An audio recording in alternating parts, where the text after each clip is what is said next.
I never thought I'd be the kind of guy who keeps secrets. But here I am, sitting in my car, staring at my phone, and wondering how my entire world flipped upside down overnight. It started with the pregnancy test. She told me she wanted to surprise me. Said she had news. She handed me the small plastic stick with the 2 lines glowing like a sign from the universe. I smiled. I hugged her. I told her how happy I was.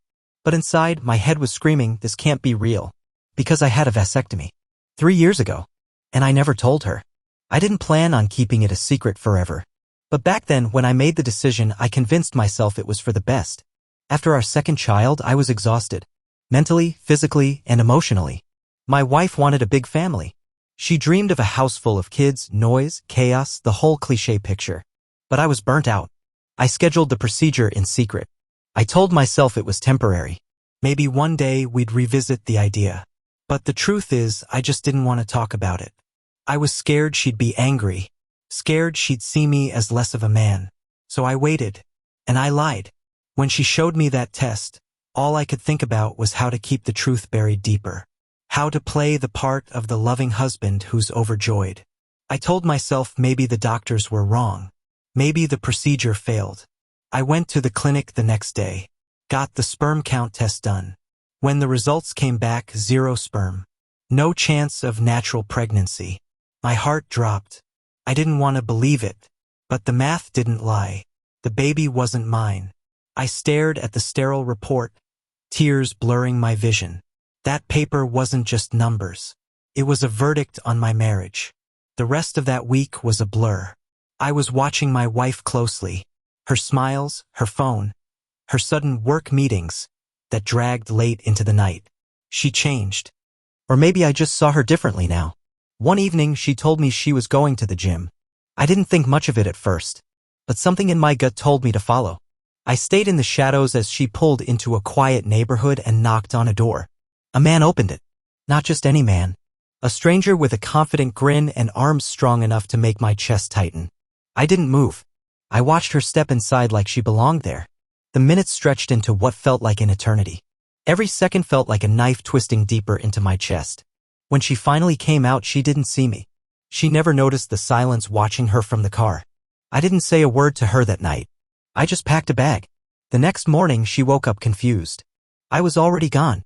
She calls sometimes. Texts photos of her growing belly. Wonders why I changed. But the truth? I'm still trying to figure that out myself. Because I loved her once. More than words could say. And now? I'm just a stranger in my own life. After I left, I moved into a small apartment downtown. No pictures. No reminders. I wanted space. Time. To breathe.